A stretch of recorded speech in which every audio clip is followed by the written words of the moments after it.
You weren't even in South End. You were north of Uptown, which is where Sarah Ann lives.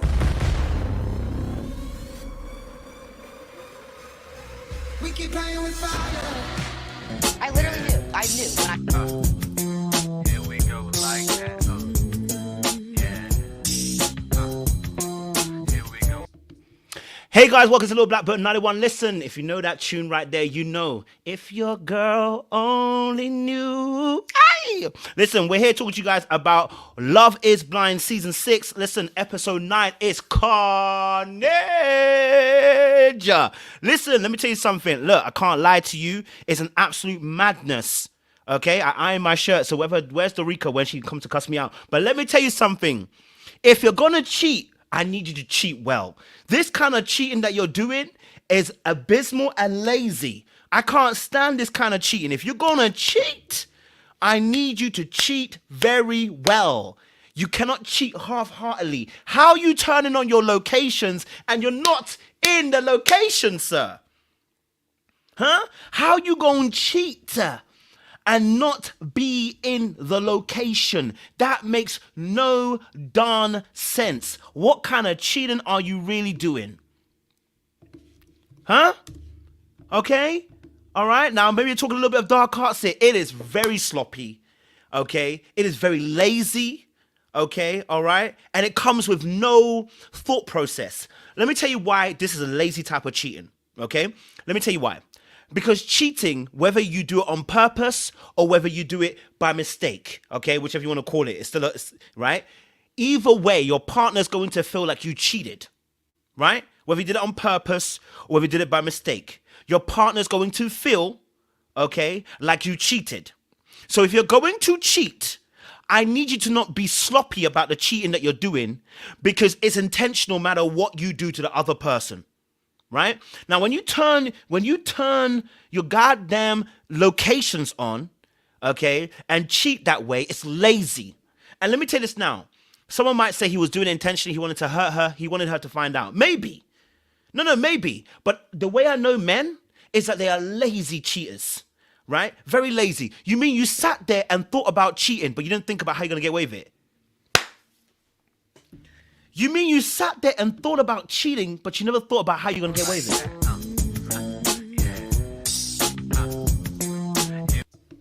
You can't tell me that you were thinking about cheating, but you didn't think about the way you're going to cheat. This is abysmal. Okay? This is abysmal. Right? You left at 10:45, came back at 5 a.m.? Sir, with your location on, and then you're at the very place in the location where the other girl's house is?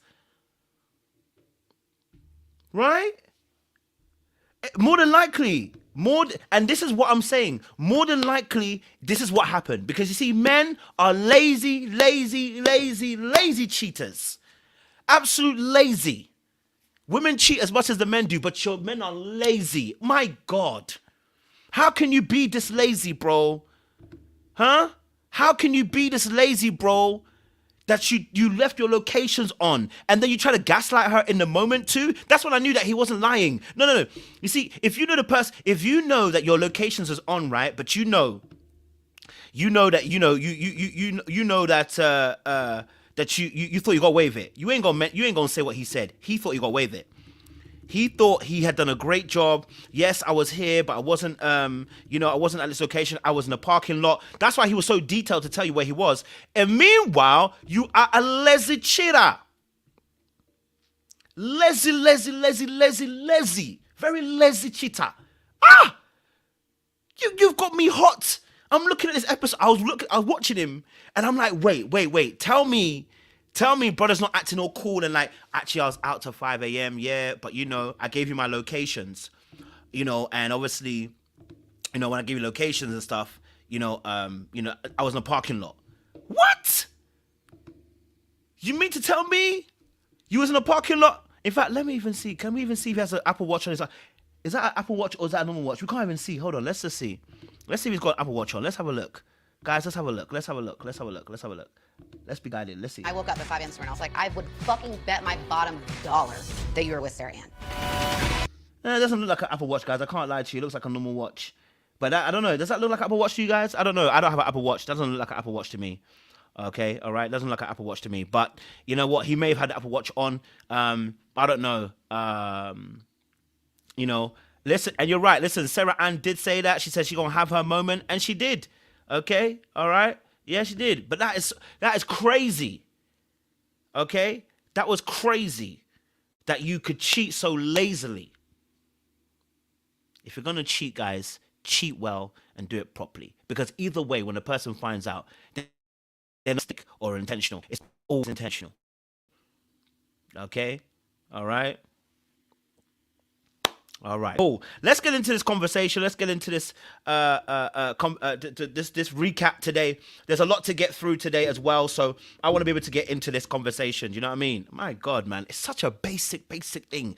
You catch yourself out with the thing that you said. Oh. Anyway. So, if you're new to the channel, make sure you like, share, subscribe, click on that bell button for notification of the uploads. Listen, we got 170 guys in the room. Look, I ain't gonna lie to you, okay? In the next 10 minutes, I am gonna make it members only that can comment. So, if you haven't signed up to the membership, it's $1. It's $1. It's not heavy. It's $1. It's £1. If you haven't signed up to the membership, make sure you sign up to the membership because comments only will be for members only. So, if you haven't done so,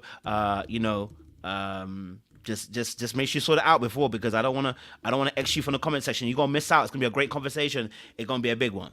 Okay, all right, it's gonna be a big one. Okay, so make sure you guys like, share, subscribe, click on the bell button. I see a lot of greens in here, so shout out to you guys as well who are members. If you're not a member, it's going to go members only for the comment section. You can still watch, you just can't comment. It is what it is. But we're gonna get deep with this.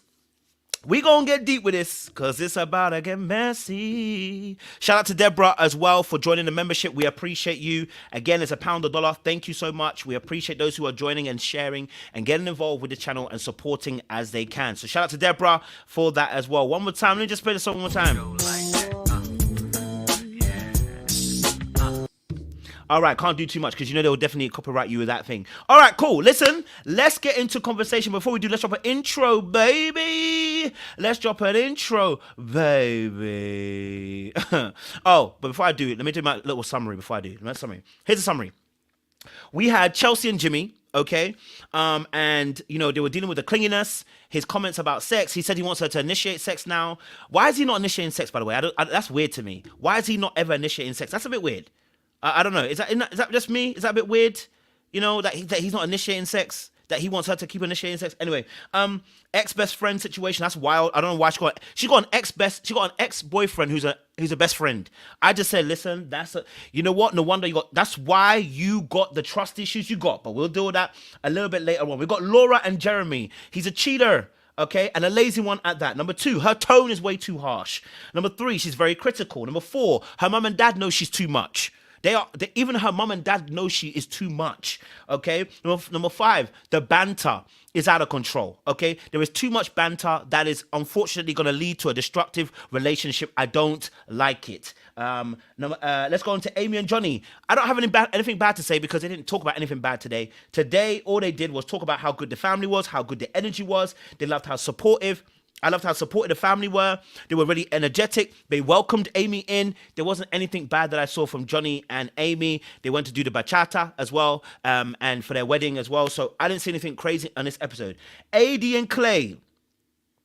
I don't say I see a problem. I rather see problems that can have solutions. They're not problems that destroy relationships. They're problems that can be solved. Okay? What I saw of AD and Clay, I saw problems that can be solved. Scheduling. Right? Scheduling as well, right? Scheduling, their problem is scheduling right now. He's gone back to work, he's got a business, and he has to stay over. That's my only issue with them. He has to stay over, and I was a bit like,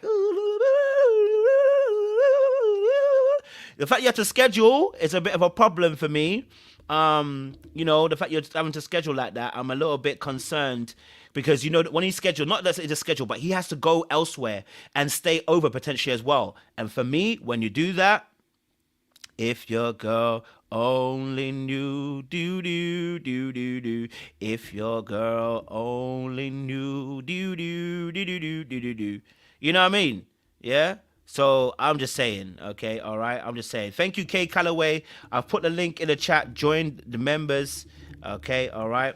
And that's our little summary for the day. We're going to get into our intro and we're going to get deep. And 2 words you need to remember here, or at least I said 2 words, but 2 words we're going to be talking about today is grace and cheat with purpose. And it's funny because grace, you know, if you have grace, you need it, but cheat with purpose, people. Okay, all right. We ain't cheating incidentally and then having to apologize for it. Cheat with a purpose. Okay, all right. Cheat with a purpose. All right. Later on tonight, we'll also have another live. It's going to be open. So we have another live later on. It's going to be open. It means anybody can join. If you have an opinion about the first 1 to 9 episodes about Love is Blind, we'll have the live on then. I'm still working at the time. I think it's going to be probably about 5 p.m. EST tonight. So we're going to have that as well. We're going to have that conversation as well. Of course, again, yeah, someone said don't cheat at all. It's me being facetious. I'm telling you, I'm just being facetious a little bit. We're a little bit funny on this side, okay? All right, so yes. You got to cheat with purpose. Don't cheat out here and not be on purpose what you're doing. So yeah. All right, listen, let's do the intro. Let's get the show going. And let's break it down today. You know what time it is.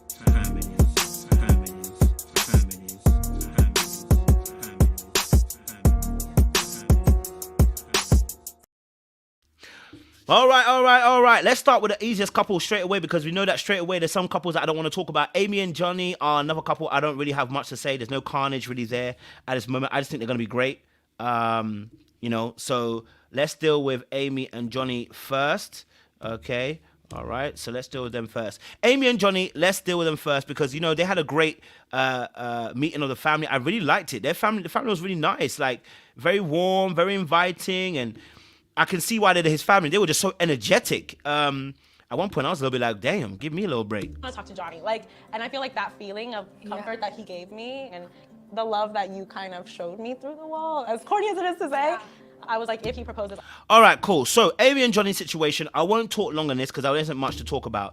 But what I saw also with Amy and Johnny is that, their connection seems, I like the connection, I like their connection. I like their connection. I like their vibe. I like,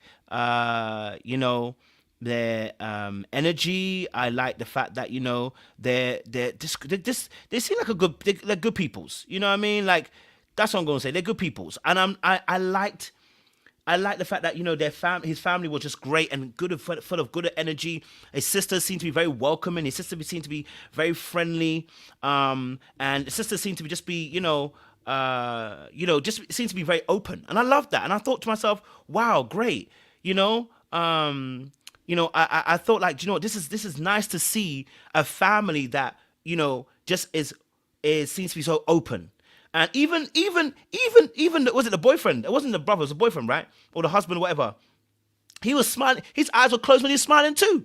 Like he was so happy. Someone said the dog was happy. Like they just seemed very, very happy. I can't lie to you. Everything seemed so happy. You know what I mean? And it's wild that they were so happy. So, I can't lie to you. It was nice to see that particular aspect.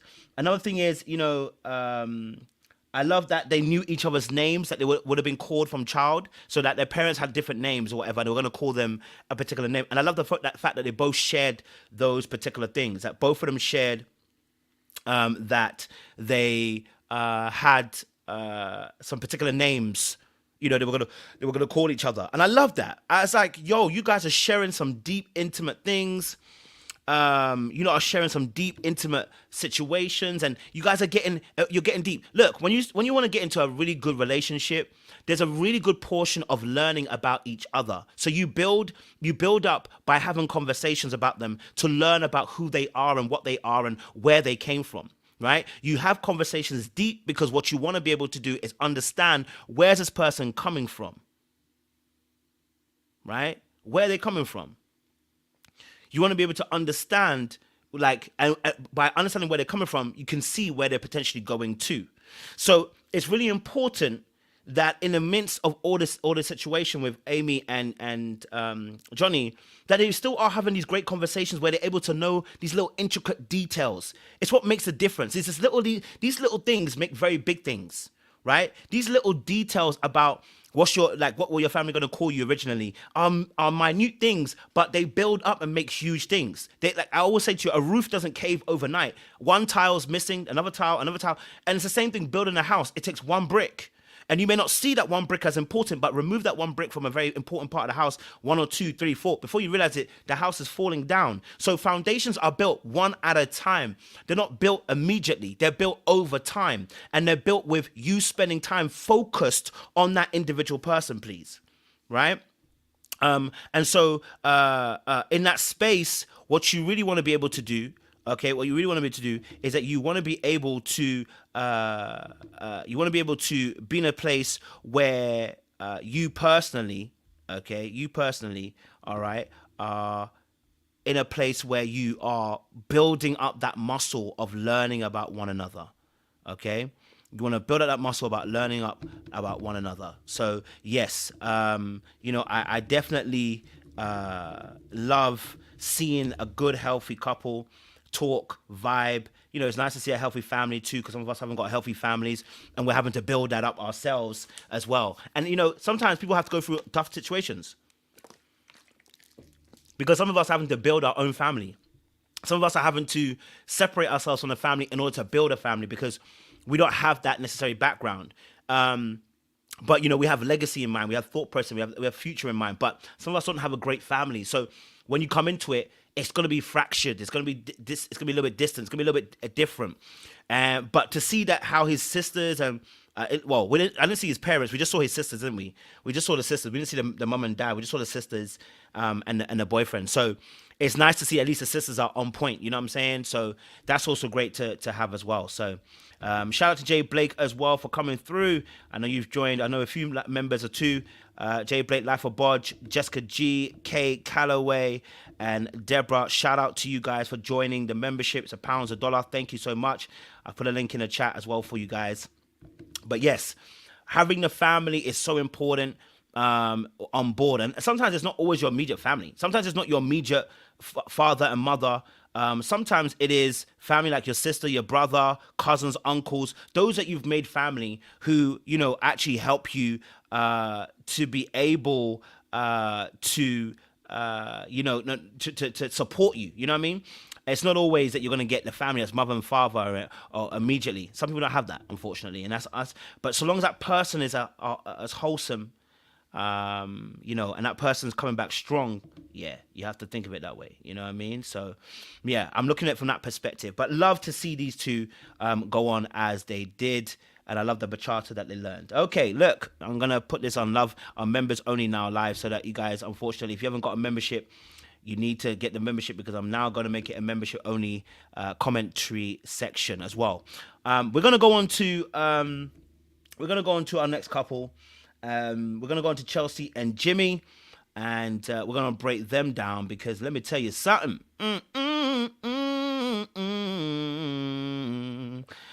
Chelsea and Jimmy are another interesting one because I saw a little bit of progress. Look, I'm not going to always be negative, I'm always trying to also find some light in the tunnel, And I want to say that Chelsea and Jimmy, I want to see more. I want to see them grow. Now, I don't like what they did in the last episode. I don't like the madness that they brought to the table, but I'm seeing some growth in terms of the conversation. Now, there was some wildness in there, but we're going to break that down for you guys as well. Shout out to Crystal B as well for joining membership only live. We appreciate you as well. I also want to shout out El Cid out here. She's the one that, El Cid be helping me behind the scenes.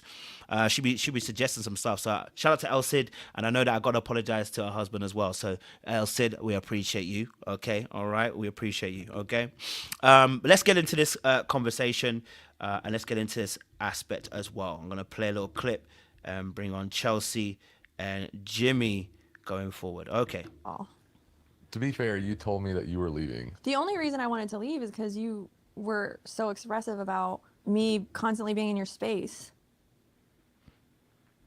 Like, I don't even know where this conversation stemmed from. Is it because I told you, you didn't kiss me once yesterday? Like, is that clingy to you? Nah, babe. That weren't it. Okay? That weren't it. Okay, all right, that weren't it. What was really the issue with the real issue with Jimmy and Chelsea, the real issue was that Chelsea doesn't know how to stop herself when she gets emotional. It's really interesting. This morning I had a little thought and I was like, I had a little bit of like a surge of emotion, right? Because as an avoidant, you kind of don't want to deal with emotions. And my emotion, like my energy went up to my top of my head, it went to here. And I was ready to spin out, bro. And I think the last 3 years, spending time on the streets, quote unquote, I've learned how to just move mad, right? So as soon as I feel pressure, I move mad. And I think I was sitting in my living room today and I was just like, as I was sitting in my living room, I felt the pressure come up here and I was like, I want to move mad. I want to move mad again because I don't want to deal with these emotions that I'm feeling. And I was like, sit down, think about what you're actually going through. And as I sat there, it probably took about half an hour to really deep it, right? I just felt the wave just calm down. My emotional reactivity calmed itself down, right? A lot of us get into very high, anxious, emotional, reactive, emotionally intense situations within the confinements of ourself. Not necessarily even a situation. Within yourself, you feel a surge of emotion that rises all the way up and gets to the top of here and it's at its peak and it's ready to go. And at that point, you're about to act. What I felt with Chelsea is that the emotions go to here and she goes and then she reacts. The problem with that is when you're at that temperature and your emotional reactivity is that high, you tend to react in a very poor manner. You tend to react in a very bad manner. And so what ends up happening is that you end up reacting in the wrong way. And then when you react in this wrong way, what also happens is that when you're dealing with a partner, you tend to destroy rather than build. Come on, let me talk to somebody, all right? Let me talk to somebody. Look, when you are somebody like myself, I'm a person that too, as an avoidant, we snap. Right? So we're no different to an anxious person. An anxious person snaps too, but they snap in a different way. An avoidant snaps to get rid of the emotions. Okay? Anxious people snap to get close. So when I'm an avoidant person, when I get to here, when I snap, I promise you, I'm distancing you. I'm going to tell you, I don't want to see you. I don't want to hear you. I don't want to smell you. I don't want to taste you. I don't want to right? It's a lash out. Yes, El Cid. And so what happens is I push you away and I need to recuperate elsewhere. Because I'm fuming or I'm steaming or there's too much emotions right now, I'm overwhelmed.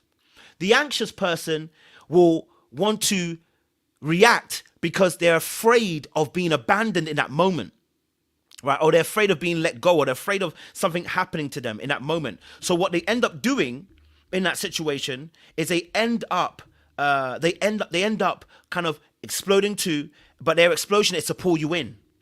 So what you have to realize is when you get to your peak and you know you're at your peak because you're about to do something wild or say something very wild, just give yourself a little bit of time. Just give yourself a little bit of time. Just cool it down a little bit before you react. Before you say something, just cool it down a little bit. Go and take 5, 10, 15 minutes. Okay? Take that time away and just think about it and like, you know what? And what you'll realize is you'll just feel the thing begin to cool down, right? The temperature begins to cool down. The level of your intensity of emotions, it comes down. And when it comes down, you'll start to feel more relaxed. Now, this might take 10, this might take 20, this might take 30, this might take 40, this might take an hour for you. Some might even take 3 hours. It may take a little bit longer for you, but the Bible says, be angry, but sin not. The sin is coming from the anger that you're having in that immediate moment. And you want to be able to react because you're hurt in that moment. And I get it. I'm with you, right? I am totally with you in how you're feeling right now. So when I saw Chelsea and I saw Jimmy, both of them did kind of the same thing, right? Right? Both of them did the same thing. Yes, Nancy, absolutely true. You got to self-soothe and give yourself a little bit of a pause. Both of them did the same thing. In that argument, I'm not saying Chelsea wasn't more wrong. I felt like Chelsea was way wild because she brought a whole argument for nothing, right? The argument out of nowhere. Now, as she brought that up, now I still believe in my hearts of hearts, I still believe that when Jimmy responded to Chelsea, he responded in truth. When he said about, you the one coming on to me about sex. Now, of course, he said it in this episode. He said, oh, what he meant was he doesn't want her to stop initiating. Yeah. You don't talk about, I've said this already, you don't talk about sex in that particular way, right?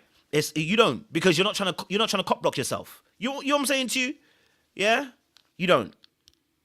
Maybe I'm tired of you maybe I'm tired of you initiating. Yeah. Okay? So what I'm saying to you is that I understand where Chelsea was coming from in this situation. I understand where he was coming from. Let me play a little bit more. And you constantly told me how much you love that I tell you how much I love you and tell you how handsome you are and touch you. And I do love that. well, Now, the problem isn't that you're touching him and that you're hugging him. The problem that Chelsea has in this immediate moment, and I hope that you guys can take this on, the problem that he has with you is not the kissing and the hugging. It's the demand of his time and his energy. Even when he's actually done something, you get convenient amnesia. That is where he's having some trouble dealing with you. Okay? That is where he's having some trouble dealing with you. The trouble is coming because you yourself, okay, you yourself are requesting so much of him, even beyond what he has given you. And so you keep on, crying, and someone said whinging, moaning, and saying the most in an argument, and then you make it this huge thing about what he has not done. And we've seen in 2 arguments where, number 1, the first argument they had at the holiday, and number 2, Jimmy, number 2, at the house now, them having an argument, right? She was like, hey, you ain't kissed me. You ain't hugged me. And he's like, I've kissed you, I've hugged you. And she did that twice because she did it in the first argument too. She has convenient amnesia. And the reason why she might have convenient amnesia is because she's overwhelmed with her emotions. You see, it's a bit like when people go red and they get angry. Shout out to Darcel Haywood as well. Thank you for joining the membership. We appreciate you. So much love for joining the membership. God bless you as well, right? Okay, all right. I'm gonna play those sound for you. Flawless. Love that. Mortal Kombat. All right, cool. Listen. So, the reason why she might not remember is because she herself is emotionally overwhelmed, right? And when she gets overwhelmed, it's almost like when a computer gets overly hot, it shuts down. When it shuts down, it's not recording anything, right? When it shuts down, it's not recording anything. This is why when people get so angry, when it gets to a point where they're so angry that they shut down, right? And when they shut down, they're not recording what's happening to them anymore. So yes, you're going to forget they kissed you because you're so angry, so hurt, so pissed off, so afraid, so intense in your emotions that you're overwhelmed by it. There's no regulation of it. You're going to forget what happened. Of course. Of course. Of course. Right? Let's play a little more. hey, I was genuinely annoyed that you asked me like 5 times I get yesterday. that. I hate that too. What's wrong with me? And like, I asked you twice. so I felt a little smothered. But And look at that. Immediately, as soon as I get home, I'll make it up to you, baby. You know my love. Okay, and listen, but look, see what happened here, right? Okay, cool. So what he just said was, the problem was you were saying what's wrong with me. That is the biggest issue of why he's having a problem with you. When people have the negative talk and the negative scope and the negative energy and the negative vibes and the negative persona they bring to the table, right? Nobody wants to deal with that. Nobody really wants to deal with that on a regular basis. And you're asking me several times, what's wrong with me? Because you are insecure. And in your insecurity, you feel inadequate, right? You feel inadequate in those moments. So you're asking for validation and for you to be affirmed. What's wrong with me? What's wrong with me? And you're hoping he's going to say something, but it's annoying. Because why don't you have that confidence in yourself? It's annoying. Why don't you have that faith in yourself? It's annoying. You want me to plug you again? It's annoying. I'm having to cover you again? Where's your sense of independence in these moments? I need you to be independent. And if you're not going to be independent, you're going to be asking me to be dependent. Now, here's a third part of their situation. Because with Jimmy has always been the dependent. Did you hear what his friend said? Their friend said, no, Jimmy's usually the one that is dependent in these situations, right? That's what a friend said. I don't know if I can get a clip because I don't know where exactly it was. Let me see if I can find it for you guys, where the clip was. But they said Jimmy's usually the one that is dependent. And I'll tell you why Jimmy's usually the one that's dependent. Because if Jessica is correct, right? If Jessica's correct and his girlfriends all look like Jessica, then guess what's going to happen? Right? He is usually choosing a girl that's probably maybe punching above, they might say, in terms of looks, or she's far more beautiful, or whatever. So he has less power in the dynamic, or he feels he has less power in the situation. Right? And so, yes, he'll be more dependent. He'll be more needy in that situation, right? But in this situation, he's not the one that is, quote unquote, let's say, in terms of looks, right? He may not feel that way. So in that instance, he doesn't feel that dependence. Now she feels it because she feels insecure in those moments, and she feels like, you know what, she's probably maybe, you know, got a good one and she wants to stick with it. You get what I'm saying to you? So I understand that part too. You know, I understand that part too. It's not easy. It's not easy. Yeah, for real. Okay, so shout out to Angela Cox as well. That sounds so bad, I can't say that, but you know what I mean. Yeah, we appreciate you. Thank you very much. God bless you for joining the membership as well. We appreciate you. Okay, thank you. All right, listen, let's get it on. Not like that, but let's get it on. Let's continue forward. Okay. Another part that was also for me that was an issue I want to talk about, and I want to see if I can get it up. I'm making a lot of references that sound like they're coming to do with sex. I do apologize, guys. It's just because of this. It's important. I don't think that's one thing that he would ever turn. I want to see if I can find the right clip. Okay, here. You want to tell him a little bit about that? Tell me about the basketball. I'll tell him. He said I was clingy. What do you mean? Ooh, baby. Anyway, sorry, I got the wrong clip. I apologize. I wanted to show you guys a clip, and I didn't get the right time. Being on Netflix is really annoying because it doesn't allow you to put the time-wise. The part I want to talk about is also the fact that she talked about ex-boyfriend being a best friend. Because they were talking about in relation to the friendships that they have, right? That he has female friends the last 2 years. I mean, listen, I don't know about you, but the fact is that there's no boys, but he only met these girls 2 years ago. I want to know why. Personally, from my perspective, I'm trying to figure out why. Why is it that, that Jimmy has female friends in the last 2 years, but we can't see none of his boys? Like, when they're not ready, when they're not available? That's my thing. I want to know. I'm trying to figure this out. I'm like, wait, hold on a minute. Why is it that that in this situation, 2 years, you got female friends, but no man them? Like, if he told me this was a long time friends, they have been friends for 10 years or whatever, I'd be like, okay. I don't know if he's moved to a new city, that's why, maybe. But I'm just trying to figure out why this is happening. You know, like, why is that situation? And that gives me a little bit of pause concern, you know? And I was confused by that. I can't lie to you. I was a little bit confused by that. I said, what's going on? Why is this situation happening? Then she got the ex-boyfriend situation. And I said, wait, hold on a minute. Ex-boyfriend as a best friend? Now, I'm all for everybody being friends with their exes. I'm not. I'm lying to you. I'm really not all for everybody being exes with their friends. But best friend? Baby, what is going on here? No wonder you've got trust issues.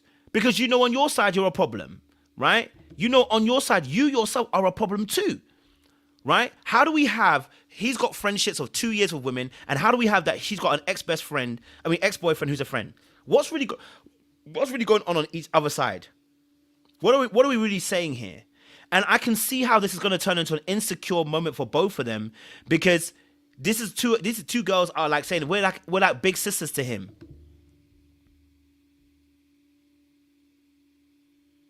We're like big sisters. Hey, listen, it would have been great if you told me that you had these friends and then we have, your male best friends. But you telling me that these two women are your friends, and then you telling me your ex-best friend, your best friend is an ex-boyfriend?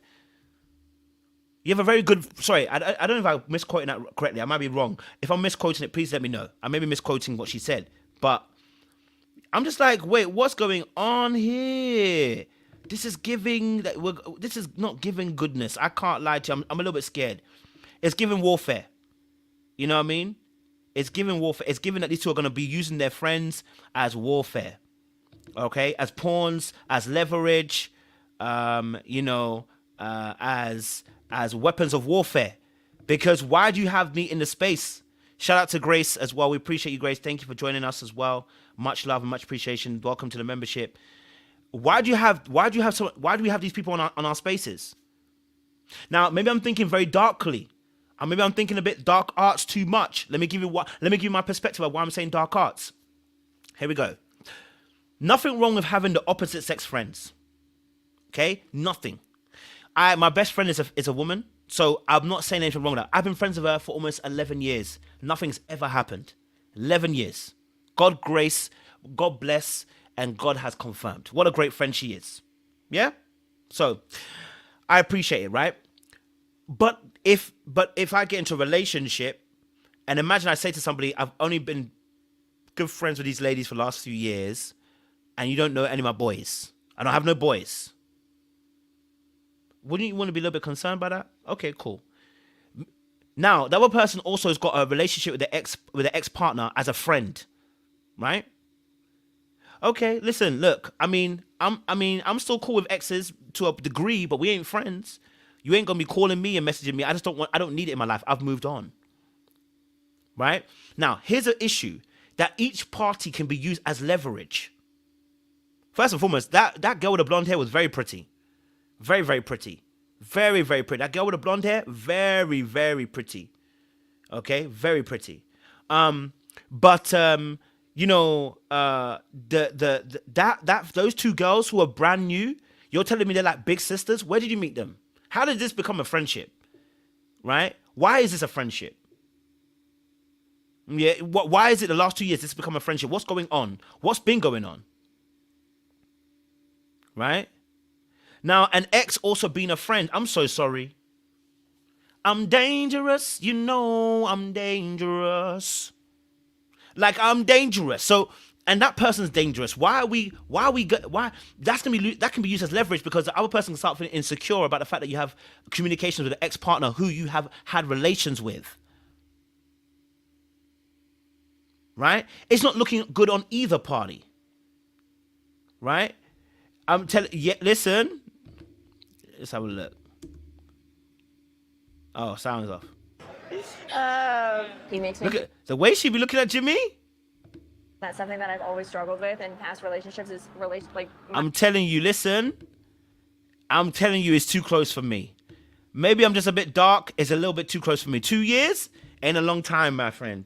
Ain't a long time for me to be bringing you to a show to tell you that this is my close friends who you should be concerned about. Right? They were talking about obviously crying and sex and stuff like that. I was like, yo, just know that you're right. Probably there has been a little bit of naughtiness gone on. That's my perspective. But then I can't say that I can't always be negative and critical all the time when I think about people. But it's given. It's given. It's given. Okay? So, like, I don't know. Too close for me. Too close for me. Too close for me that you have to bring them to the show. Yeah. Too close for me. Personally. What other situation I want to deal with them? Yeah, that's it for me, Amen. Exactly. Thank you, Seaway. Thank you. But I wouldn't be bringing you to the show. So that's the point. Like, Seaway and Jay I'm really great friends with them, right? But I would never bring them to the show. They're not my immediate close friends that I'm bringing to the show. Because why do you need to be concerned about them too? You can meet them as extended friends, but they're not my immediate friends you have to meet. That's what I'm concerned about. It's not that he's friends with them. It's that's the immediate friends you have to meet. Unless you're telling me unless the family are not in the same, unless family are not in the area or whatever, or family couldn't come, maybe that's why he did that. I wanna leave that open. But those two girls as your friends are saying that's who she needs to be getting good reviews from.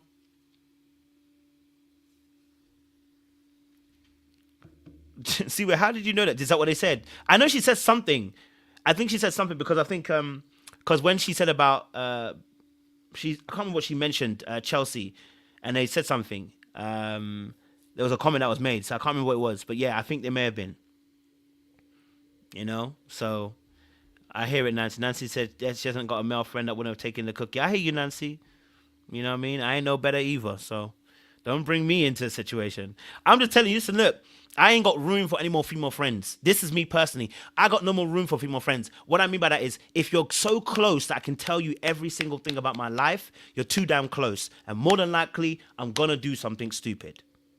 Because I only have room for one of those friends. And that one is when I prayed to God. I said, God, bring me a new best friend. That's who he brought me. That's an exception to the rule. I do not have space for any other female friend. Me personally. Right? Yeah, I saw. Yeah, that was true. Right? So I'm just saying, you know, don't do that to me. Because I can't cope. I can't. And I know this, like, I'm going to try and do something stupid. Especially if I find you attractive. That's nuts. Don't include me in that game. Like, if you know that, don't do it to me. I'm nobody's friend. I'm nobody's friend in that respect. Yeah, leave me alone. Okay, let's move on to AD and Clay, because that was another situation that needed to be dealt with. AD and Clay were an interesting situation. Shout out to Marge as well, because she was speaking sense as well. All right. Yeah. Elsa got to AJXL. Elsa, you better stop. You better stop. Someone said, we love you, Koja, but is he promiscuous? Who? Who's promiscuous? Are you talking about Jimmy or are you talking about me? Listen, I told you I was on the streets. It's not long ago I was just come off the streets. So please, it's not long ago I came off the streets. I told you this already, guys. So when I tell you information, I'm coming purebred from the streets. I'm telling you stuff that's happening there. You know what I'm saying to you? Yeah? I'm still recovering. Don't give me that space. I'm still recovering. I'm only a man. You know what I'm saying to you? The God in me, but I'm only a man. You know what I'm saying? The spirit's willing, but the flesh is weak. Don't give me that opportunity, because I will take it. More than likely. Just saying. You know what I mean? So... But Jimmy, is Jimmy promiscuous? I don't know. It doesn't seem like that. Jimmy doesn't give me that energy. I can't lie to you. He doesn't give me that energy. I can't lie to you. All right, let's get to AD and Clay. Dorica is a problem. Dorica, see me in my office, please. Thank you very much. You're not gonna get away with this banter you're giving me at this moment, Dorica. Thank you. See me in my office later on. All right, cool.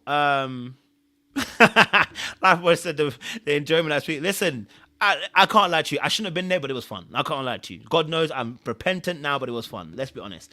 Shout out to Nazareth. We appreciate you. Thank you so much for the donations. Thank you. I appreciate you. Much love for that as well. Much love. Don't let Seaway lie to you. She's right. Read the first stop. She's lying to you.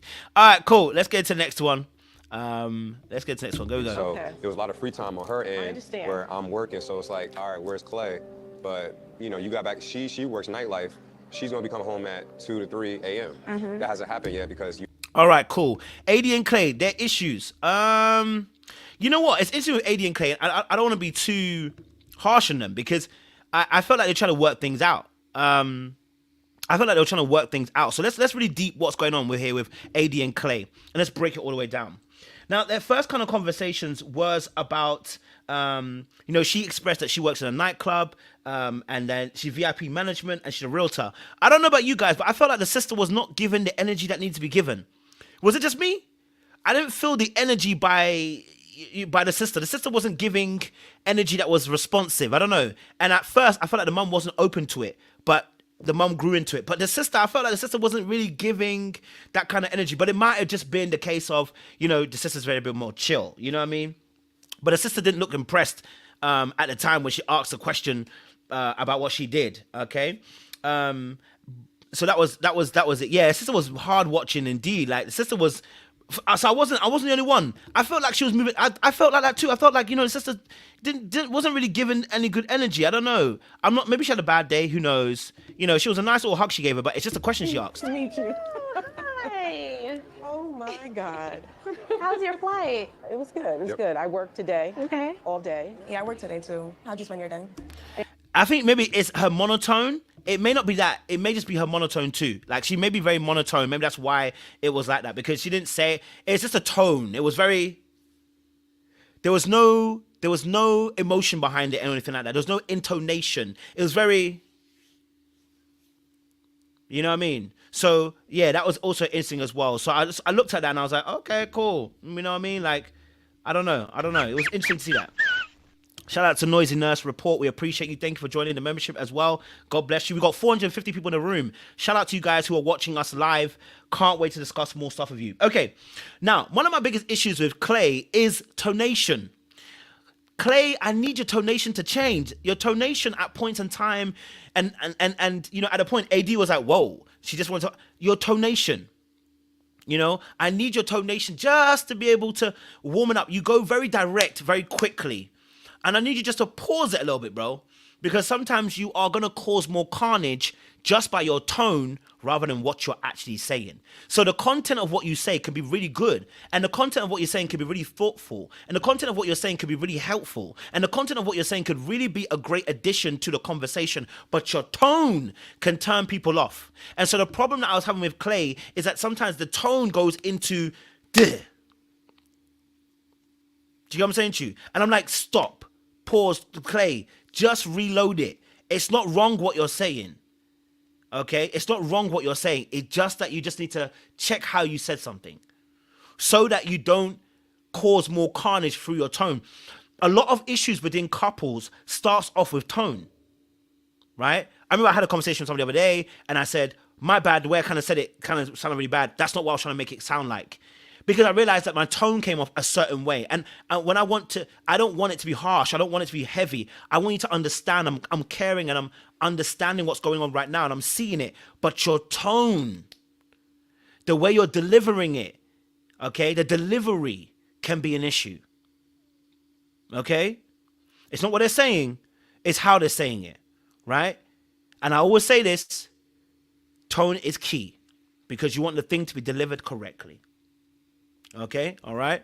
So in that moment, I think he was just a little bit nervous. I can't even lie to you. Didn't have much going on today. At the gym, did some shopping, cleaned the house. Okay. So I'm pretty much take care of the entire club. Okay. I've been a realtor for about 2 years now. And you like it? Okay. Well, that could be in line with Clay, with Mr. Entrepreneur. Now here's my thing. Long hours, but not like doesn't consume me throughout the. Sorry. Let me not get a copyright. So I think Clay's issue with tone is that he gets anxious. So when something isn't going his way, he gets anxious, and then that anxiety turns into a tone, right? So because this whole conversation is about schedules. And really and truly, it's not a bad conversation. It's a really good conversation. I just feel like sometimes also, anyone else notice this? I feel like sometimes he just overshares a little bit. It's like he says everything that's on his mind, and it's like, bro, I need you to hold some of it back. I just need to, and I kind of identify with him a little bit because sometimes when I'm thinking deeply, sometimes I share a little bit too much, right? But I felt like he just overshared a little bit in the situation where he said too much. He didn't need to. He just said 1, 2 things too many. It's like, bro, it's okay. Like, hold some of it back. You don't have to tell us everything you're going through. And maybe that's as a result of maybe keeping secrets in the past. Maybe that's a result of having to keep secrets from his mother, having to keep secrets of the secret places he's been to with his father. Maybe as a result of that, he's oversharing to almost try and create a little bit of trust. Like, let me tell you everything else in my mind. I don't want to keep any secrets in my mind. Maybe that's what it is, right? And unfortunately, he overshares a little bit. Sometimes he just tells us a little bit too much of his mind, and then it becomes very heavy very quickly, right? So it can be a lot. You know, it can be a lot as well within that. What you do today? I had a couple meetings today this morning. Yeah. We trying to close this deal. It's like make or break for me this quarter. Yeah. And then went to the gym, got a little workout in, and then got to see y'all beautiful. I go through my hot and my cold. Really? Okay. Just feed it forward. I'm starting to get the hang of it. I mean, 9 to 5 and then 9 to 9. All right. So the next big issue is the second part. Of the next big issue is going to be the next part of the issue is going to be what I would say is time and schedule, right? The biggest issue we have at the moment is their scheduling, because at this point in time, what I'm seeing is and this is what makes it so difficult, right? This is what makes it so difficult. What makes it so difficult is that when you really deep the situation with Clay and AD, he's told her already, just the last episode, how his father was a cheater of cheats. I mean, his father was at least intentional with his cheating. The mother never found out some of the cheating that he did. At least his father was intentional with his cheating, unlike Jeramey. Now, here's the biggest issue, right? Here's the biggest issue I'm gonna talk about. Shout out to Joseph Liberday. We appreciate you joining us. Here's the biggest issue that I'm seeing with Clay, that now you've told her about the cheating and your father being a cheat. Okay, all right?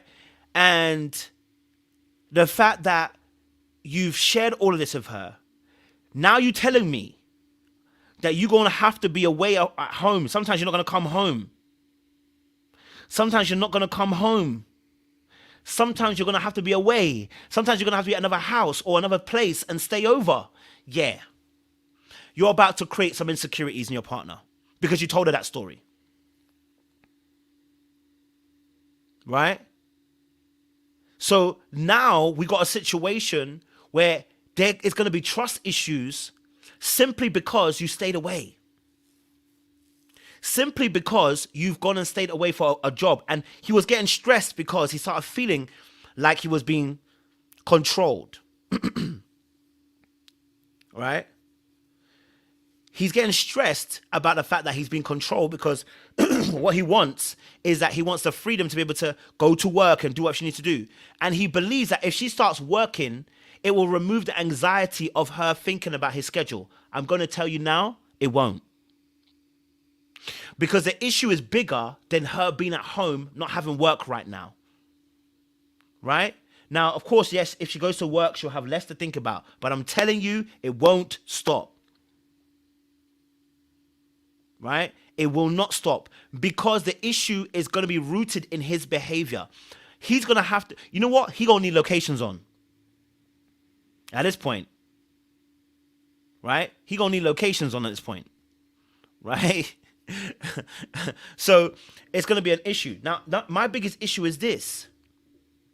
That before this experiment, has Clay been able to be faithful? Before this experiment, has Clay been able to be faithful? My second thing is, before this point, Clay, is he doing solo therapy? Is he doing solo therapy? And I'm not saying that men can't change when they meet women. They can. But the rarity of this happening is what I'm talking about. Right? The rarity of this happening. And so there is a big amount of work that he needs to do in order for this to work. Because first and foremost, he's afraid of letting her down. Why is he afraid of letting her down? Because he's got the cheat inside of him. He got the devil inside of him. He knows, he knows, he knows. He got a devil inside of him. Like, the reality of the situation is this. Hear me out. If you're at the back, if you are at the back and you're at the back of the doors, I want you to just come forward a little bit, okay? Hear me out on this. Come forward. If you're at the back, come forward. Just want to come forward. Here's the problem. Once you enter dark mode, remember Liam Neeson said, you know what? He said to his daughter, I don't want you going to Paris. The very first film, he said, I don't want you going to Paris. The reason why is because he had worked in a job. It was very dark in that job. And he saw things that he cannot unsee. The problem with cheating and being an absolute bad boy or a bad woman is that you can't forget what you did. And when you can't forget what you did and you can't undo what you did, you now look at everybody else darkly. I am testament to that. I'm telling you now, I do not trust people as far as I can throw them. I will trust you, but only to a degree. And that's going to happen to me for life. I'm going to be honest with you. That's for life. Because now I have seen things darkly, I can never forget. I'm always going to be triggered by something. I'm sorry. It is a reality of life. Once you cheat, once you disrespect your partner in a particular way, once you do certain things, you have now entered a new space. Adam and Eve, once they ate the fruit from the tree, their eyes were now opened. You cannot unsee what you saw. And the problem with that is now you're going to see other people the same way. It's unfortunate. It's how you deal with that though. Right? Now, with AD, she already had some of that situation already going. I hear you. But also when it comes to Clay, he is the person who's been doing that, right? He's seen his daddy literally lie to his mother and keep secrets from his mother. That boy was forced to eat the fruit before he even got into any situation. And he's carrying the generational sin of his father in his life. Having to hold a secret for your dad against your mother is carrying a burden of sin that's not even yours. That manifests itself in a behavior that now you know that when you are in a relationship, you are afraid. And do you know why you're afraid? It's because you ain't done the work. See, here's the only thing that can stop you from doing this. Once I know my darkness, I face my darkness, I defeat my darkness. But the Bible says something very powerful. It says in Hebrews, I believe it's Hebrews 12 or 13. Let me even get my scripture up. I want to get it for you guys. Hold on a minute. Let me tell you what defeats it. Okay, all right? I think it's... Yes, Hebrews 12 verse 1 says, "Therefore, since we are surrounded by a great cloud of witnesses, let us also lay aside every weight and sin which clings so closely, and let us run with endurance the race that is set before us." But I love the other version because it says that we should, KJV talks about how we should lay aside the iniquity. I don't even have that thingy. I wish I had it there. Okay, but the KJV talks about iniquity. And when I think about iniquity, what I think about is the very sin that draws you down. Some of you, your sin is drinking. Some of you, your sin is anger. Some of you, your sin is lust. Some of you, your sin and I'm talking about the sin that's actively chasing you on a daily basis. Everybody has a particular sin that is chasing them on a daily basis. You know, the thing that can easily trip you up is chasing you, right? It's never going to go, because until this body has been discarded of, until this mind has been changed completely, that thing is always going to be doing a temple run with you. It's always going to do temple run. That's the thorn that can be in your side. It's going to consistently be there, and you have to not give into it. But that's the very thing that's very easy for you to fall into. Mine, as you already know, is lust. I can easily fall into it. My friend, please, if I see Nayash, see a beautiful face, I can easily fall. So here's what I have to do. I now know my darkness. So when I know my darkness, I don't wait for darkness to consume me. I don't wait for darkness to start coming towards me. The Bible says that we should flee from all appearances of sin. Meaning, as soon as I see darkness, I'm running. I gotta run. Right? Now, that's the only thing that's going to stop. That's the only thing that's going to stop Clay. The only thing that's going to stop Clay now is that he faces the darkness, accepts that he has this darkness, and says, I am going to make sure that I'm not going to let this thing catch me. Right? That's the only way. Because he's seen too much. And that means now you have to be above reproach. Let me talk about it. Y'all don't listen. If you know you're one of these people, you now have to be above reproach. It means every behavior has to be clean. You don't get the same grace that other people are going to get. You know why? Because you have a past. If you are a cheater, or you've been cheating, or you've done some dark things now, your eyes are opened, you now need to be above reproach. You can no longer have the grace that other people have because you have lied, betrayed, and cheated. So now you might need to turn your locations on, or I may have to always check in every night to make sure you're good. You might have my password for my Instagram, or my password for my Facebook, or my password for my phone. You may have that because you need to be above reproach. Now, am I saying the person should be all on you? No. I'm not saying the person should be all on you and all up in your business and you can't be free. No. What I'm saying to you is you're going to have to find your level of how to be above reproach. Right? You're going to have to find it. Shout out to Fast Bros. We appreciate you. Much love and appreciation for being a member of the last 4 months. Thank you. Much love for that. Thank you. Right? He's going to need to check in. Yes, on a daily. You need, that needs to be the last voice that you hear before you go to bed. You need to be having the last voice you ever hear is your partner's voice. Don't let it be me, because you know I'm gonna move mad. Don't let someone else get in there. You can't afford to play that game that other people can because you've already fallen. So Clay can't afford to have another woman calling him late at night. No. I can't do that. I've actually got to call my miss. And then hold on. You now can't look at any situations. You can't look at any situation as being, as being so innocent anymore. Right? Things are not innocent for you anymore because you know how you move. This is the unfortunate aspect when you go dark. Right? This is the unfortunate. When you go dark, it's over for you. If you've ever cheated before, it's over. If you've ever betrayed your partner, it's over. You are now a part of the club, the exclusive dark club. Your eyes have now opened. You need to now be above reproach.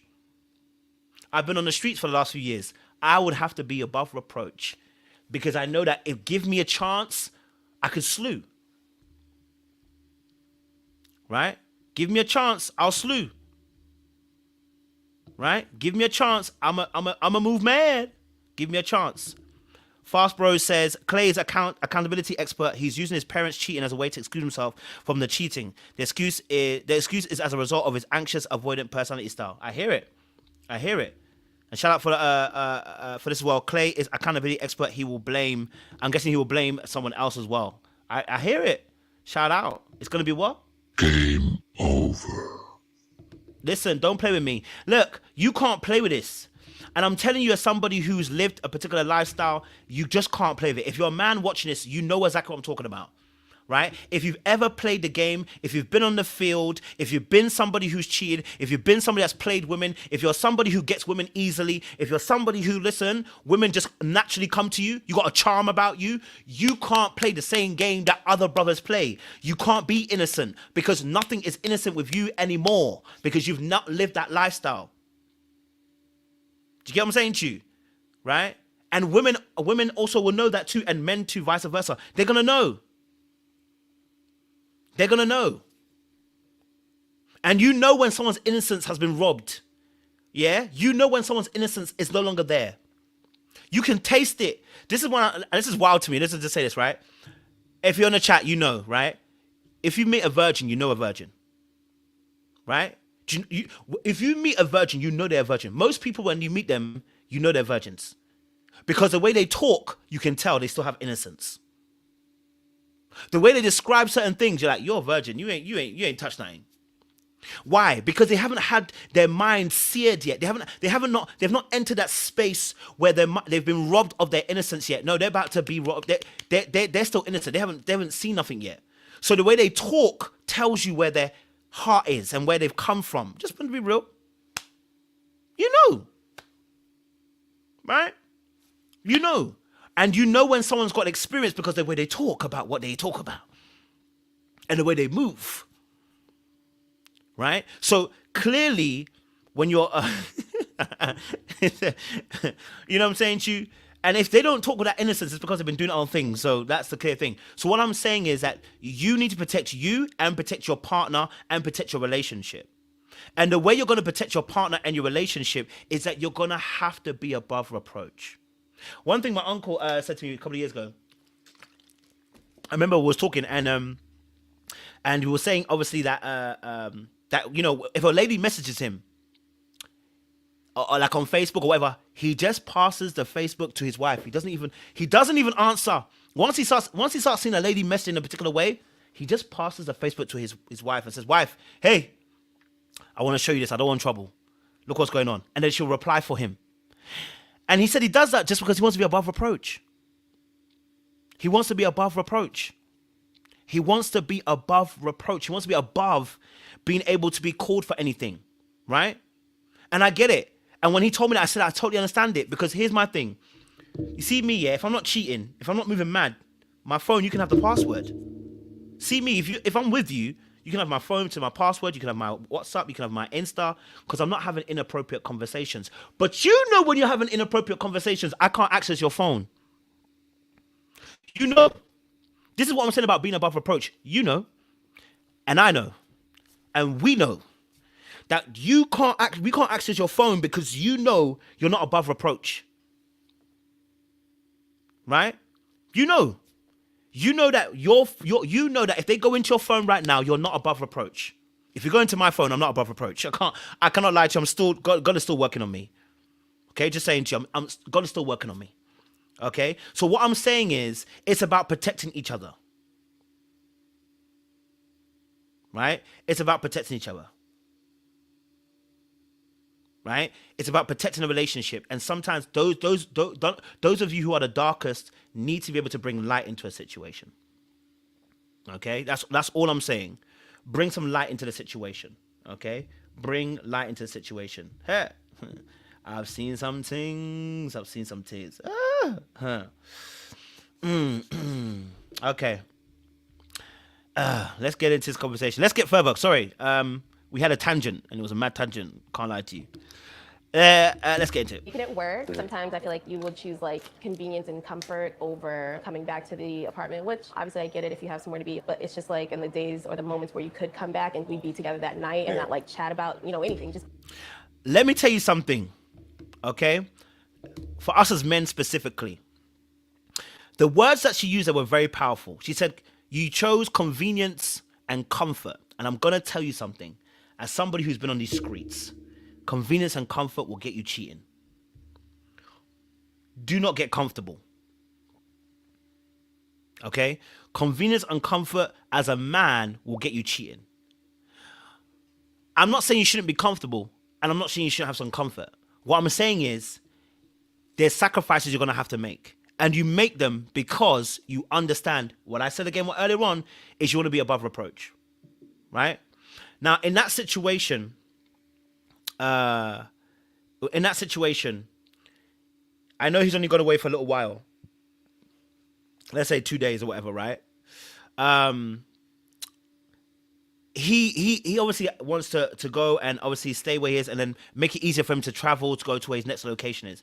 Many people have long distance relationships and long-term jobs that they have to work with. And so she's going to have to find a balance for that. But he also has to find some sacrifice. Right? He's going to have to find some sacrifice too. She needs to find balance in terms of I can't let my insecurity grow on me in a situation, but he's also got to find some sacrifice. It's about finding a balance. And that's why the mother got involved and said about its balance. Right? Now, my question is, if you can't trust him, should you be there? If you can't trust him, should you be there?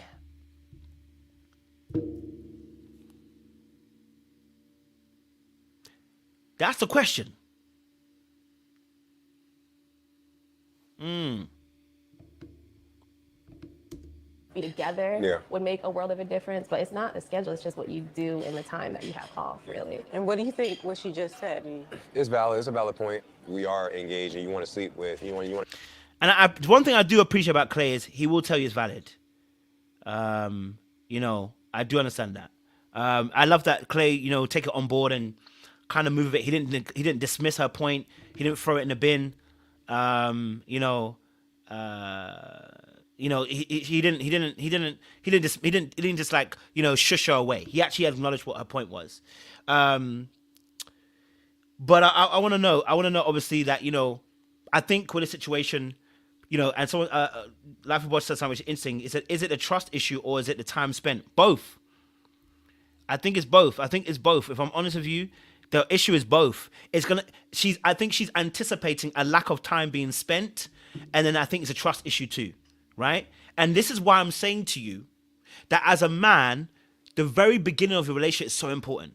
Please, I'm begging you, man or woman, beginning. And what I'm saying is like, don't do anything that's going to cause a person to not have a trust issue for you, because it's long to recover, right? It's long to recover. Because now he has to work on what he said. Now he has to work on what he said. And that's just long now. Now he's got to work that trust back in. But be above reproach. Be above reproach. And it can work. Be above reproach and it can work. But he has to work now harder to make it work. But yes, her trust issue and time spent is both what she's feeling. When I go, you want me to come home, and sleep with you 100%, I get it. But 7 days out the week, 2 days out the week, I'm just asking for stuff to be convenient for me for my business. Like Sunday, right? I didn't come home Saturday night because Sunday I had an early rental. Now, when he explained it, I can't lie to you, man was making it convenient, but he was acting like he was going for a far distance. I thought he was going to a far distance. If I remember correctly, he's only going for an hour. It's only an hour drive. maybe I misheard it. I was confused. You know what I mean? But it was only an hour drive. I was so confused by this. Why do you need to go to another place to rest if the drive is only an hour? I was like trying to think about it. Maybe I'm crazy. Maybe I've misread it. Maybe I'm not understanding it. Maybe someone should correct me. Did anybody hear it? The distance is only an hour drive. We're gonna get there. Let's hold on. Let's get there. And I'd go to Lake Norman. Pineville is literally an hour away from Lake Norman. I had to be there on time. I had to gas up the jet ski. I had to gas up the boat. I just think that sometimes certain things are not that big of a deal where it's like, I'm literally just handling business. And also, too, I mean. So, okay, I don't think I really heard it. I think I was trying to hear it, but I didn't hear it, the time schedule. So I was trying to hear if it was an hour drive or whatever he was saying at the time. Because he said he had an early rental. He had to go to Lake Norman. And Pineville he said, okay, Pineville is literally an hour away. Okay, hold on. Let me just go back. Let me just play this clip again. I want to see. Because I think he says it. I wanted to see what he said. That Pineville is literally an hour away from Lake Norman. Okay, so you have to go to Lake Norman and then go to Pineville. Okay, so... And it had to be there on time. Gas up the jet ski. Had to get gas up the boat. Hey, I'm going to tell you the truth, yeah? I need him to sacrifice that. I'm sorry. Look, I remember my dad, when we moved from London to Wellingborough. And that train ride is about an hour. It's about an hour and a bit, right? But you got to get up, get to the train station, get on a train. When we first moved, he got on he was getting train back and forth. He was getting home about 8 o'clock. You make sacrifices, sir. You cannot make it comfortable. When you get comfortable, you're going to do something stupid because you're not innocent.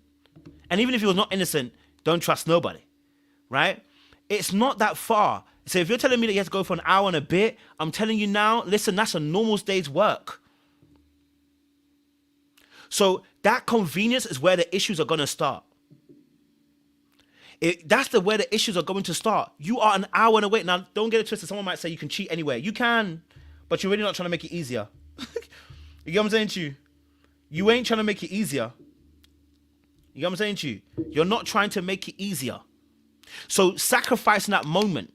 And I'm telling you that as a man to a man because of the fact that when we think, when you are in that comfort zone, that's where usually you end up moving mad. Right? That's where you end up moving mad. So I'm saying to you, the fact you want to be comfortable is telling me you're already on the road. I need you to sacrifice that. I know you might have to get up early, but we are all sacrificing here. Right? And I'm just saying that from a perspective of being a bad guy and trying to be better. Those sacrifices sometimes keep you on check, man. All right? Oh, man.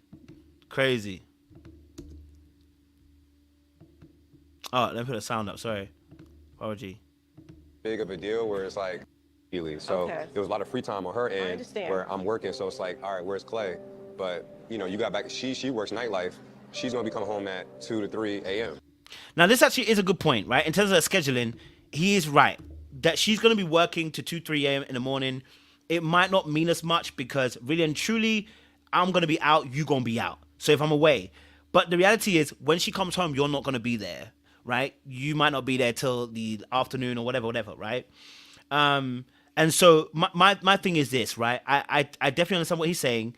I understand that she's not working right now, so it may look like, you know what? Because she's not working, she too also will be in a place where she requests more, and in reality, she doesn't need more because her schedule's going to change.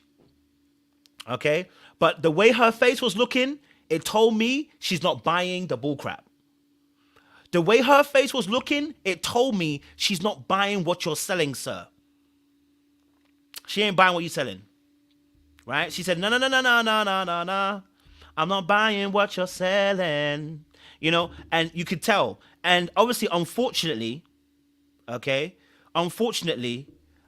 mother, obviously, yes, she doesn't really know the full story about the father. I know she said she was 26 years in marriage, but the nigga was cheating. It felt like, you know what I mean? The nigga was cheating. Okay? All right? The nigga was cheating. Okay? You don't know that, but we do know that now. Okay? The nigga was cheating. Okay? He was cheating. That hasn't happened yet because you have not gotten to your schedule. When you back in your schedule, is it going to be that much of an issue? I think it's gonna always be an issue if we're not making the time. Like, I'm just getting a little frustrated with, like, I'm gonna make accommodations for stuff, but it's like, I'm gonna work, and I'm trying my best, you know? I think I've made it very clear that. So the difficulty behind this is also the work is important. Okay, work is important. Okay, work is very, very important because I want to be very clear that when it comes to work, as a man, you want to work. As a man that is prideful and that wants to pay bills and wants to hold his own, we want to work. Right? And so in this situation, as a man, he's not going to stop working. Yes, he's self-employed. He runs a business. He's going to spend a lot of time in business. What he needs to be aware of is just make sure that as he does do that, he's making time for the relationship. Right? He's making time for the relationship.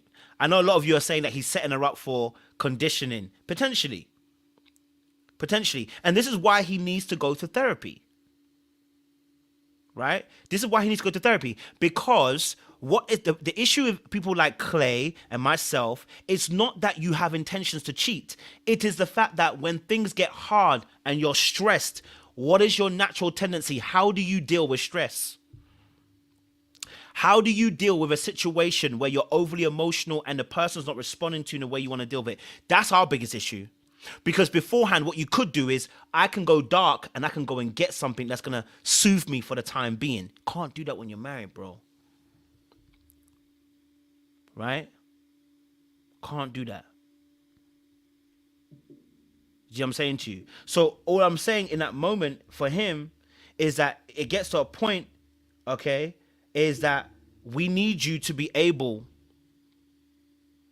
to get to a place where there's a balance, but also understanding that you need to protect you from you and protect your partner from you and protect the relationship from you. That part that is able to be dislodged, protect it. You know what I mean? So, but I get it. He wants to work and I'm not mad at him. He should work and he should be able to do his business. And on a normal basis, to be honest, there are a lot of people that have businesses that they have to be away for a little while. She's also going to have to learn how to be secure because you chose this man. All right? As much as I'm talking about Clay, we have to talk about AD. She's going to need to trust this man if you're going to go forward with it. Right? You can fight, try to get into stuff, but the reality is, okay, is that you're going to also have to be secure. Because you trying to control him, it's going to make him run to the ladies.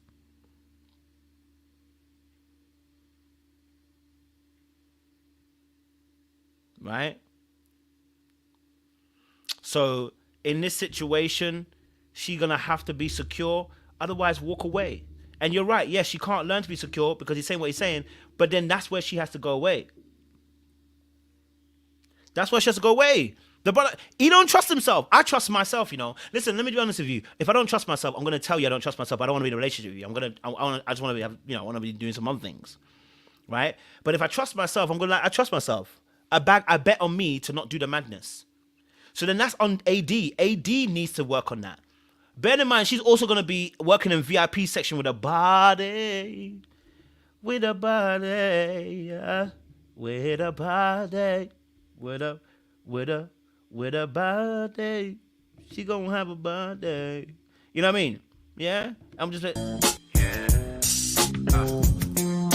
we go like that. Because you know what's going to happen when she gets into that VIP section? It's going to be a problem. And I said this before. Yes, I said this. They'll both will end up probably sabotaging each other because either one is going to feel... Look, if Clay starts feeling her pulling away, he's going to want to pull her in. If she feels him pulling away, she might do something to pull him in.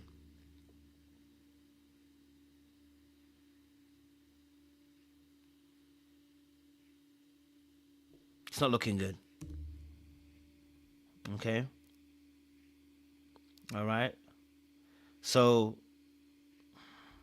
listen, I'm not going to say AD is clean milk here. She has to take some responsibility in the situation. that she's deciding to go into. Okay, so I never like want you to not work. I love that you're an entrepreneur. I love that you have your job. I love that you do what you do. I never want to take that from you. Like, that's one thing that we connected on, is that you are a hard worker. Work is not the problem. Work has never been the problem, ever. So what's the problem? Oh, Sorry. whoa. now he gave her that sharp response. The problem is he doesn't know what the problem is. You know what I mean? He doesn't know what the problem is. He doesn't know what the problem is. But I'm telling you now, listen, Clay gonna feel it. If she starts pulling away, Clay gonna feel it. Right? Someone said that AD gonna cheat first, but he gonna get caught first. I hear it. Right? Clay knows. He said, what's the problem? Because you're not telling me what the problem is. Right? I agree. I don't think any of them are ready, to be honest. And let me say this. Actually, no, let me take it back. It's not, I don't think that any of them are ready for it. I feel like dating with wrong partners. But if you tell me you're not sure if you can be faithful, yeah, we got a problem. That's always gonna be a problem. If you're not sure you can be faithful, you are a problem. Man or woman. If you know you're not gonna be faithful, you are a problem. Do you know what I'm saying to you? Yeah? You're always gonna be a problem. I'm gonna have a sip. Sorry. So you don't think the times when we're just laughing, gossiping, and stuff like that, those are not bonding? Those are not, I'm asking you though. You get We've clarity. had a few moments, Yeah. yes, for sure. But you don't think it's enough? No, I don't. Because she doesn't get it. Like, she's not working. I'm trying my... And I'm telling you, I believe that Clay might be on the spectrum, you know. I can't lie to you, brother. I'm not even trying to be mad at him, brother. But he's very, like, black and white in this instance. Like, you know, like he doesn't get it. But it's interesting that obviously that their conversation right now, that he misunderstood what she was saying. But also at the same time as well, I don't think she fully explained it the way she needed to either. I feel like communication is going to be an issue between the two of them. And this is where problems arise. Because that communication, when people start feeling like they're not being heard and seen, woo, it's going to be a problem. If they feel like they're not being heard and seen, both parties are going to feel like a problem. And I'm telling you, you don't want to feel triggered that someone is pulling away from you and another person's running. It ends badly, man. It ends badly. Okay? Yeah? It ends badly. I'm sorry. I can't lie to you. Elson said, yeah, he gives that. My son is Clay Master Spectrum. Yeah, I just feel like it's the way he's the way he looks, and then the way the very direct black and white kind of thought process and the tones. Actually, it's not like he's trying to be rude. I don't feel like he's trying to be disrespectful. I don't feel like that. You know what I mean? I don't feel like that. I just feel like that's a part of his thing. You know what I mean? And yes, none of us put it past Eddie to cheat. I'm not gonna lie to you. None of us do. You know, so it is what it is. You know what I mean? It is what it is in that respect. Okay, so let's go to the last part of this part, and then we're gonna flip it because obviously. By the way, we've got 510 people in the room. Hold on, before I do anything else, we've got 510 people in the room. Wow. Please like, share, subscribe, click on that bell button for notification of the uploads if you're here. If you want to join the conversation in the chat, make sure you become a member. It's £1, $1. It's not going to kill you and kill your bank account. Listen, it's £1, $1. All right. So if you are in the chat and you want to communicate, you want to have the conversation, you want to join in with the festivities, join our membership. It's £1. It is $1. Okay. We appreciate you. Okay. Having 500 people in the room. Shout out to you guys as well. We're going to have a live a little bit later on. I think it'll be at 5 p.m. EST. And we'll have an open panel to talk about what's happened so far in the first 9 episodes of Love is Blind. Okay? All right? Okay. Let's do the last bit of this conversation because Mama Bear got involved and told us what he said. Even though my marriage failed, but 23 years, that's a nice run, you know? I want the very best for both of you. And with the right person, marriage is beautiful. Yep. Now, Mama was very good. She gave a balanced perspective. I'm not going to be mad at it. She gave a balanced perspective. Let's not lie. It was very balanced. And I wasn't mad at it. You know what I mean? I felt like she gave both perspectives when she drew on him and drew on her and said, hey, you got to work on this, you got to work on that, and you got to bring it to that as well. Can't lie to you, though. It's problematic. You know what I mean? Mama don't even know. Well, Mama knows now. Okay? Or Mama knows now that her son kept certain secrets from her. Do you know what I'm saying to you? It ain't cute. It does something to you, man. I can't lie to you. Just seeing things, it does something to you. You know? It does something to you. You know what I mean? So the fact that he had to he had to keep those secrets, it does something to you. But anyway, I'm gonna leave it there. I think we've spoken enough about them. She gonna find out her situation. We're gonna talk about the main one today, the main attraction today. We're talking about Laura and Jeramey. Okay, we are talking about the main one today. We are talking about the main one today. Listen, cheat, and if you're gonna cheat with purpose. Okay. If you go and cheat with purpose, because if you're cheating without no purpose, I'm going to tell you it's a problem. It's a problem. Okay? All right? If you go and cheat and not cheat properly, it's a problem. Now, I'm being facetious. What I really mean is this. It's the lack of care in this situation is problematic for me. Okay? The lack of care. Okay? All right? Now, Laura and Jeramey, I keep saying Jeramey. Oh my days. Jeramey. Okay, the problem with Jeramey and Laura has extensive things in it, right? The issues that we've seen with them is that, the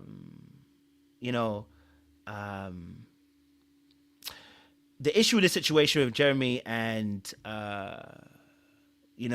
and Laura is, honestly, there was other issues on it. There was other issues that came with it. Shout out to Tianja Brown as well. We appreciate you. When you join the membership, I gotta play that song with you, man, because you know what, we're in the cheating part. But my issue with these two is that her tone is atrocious.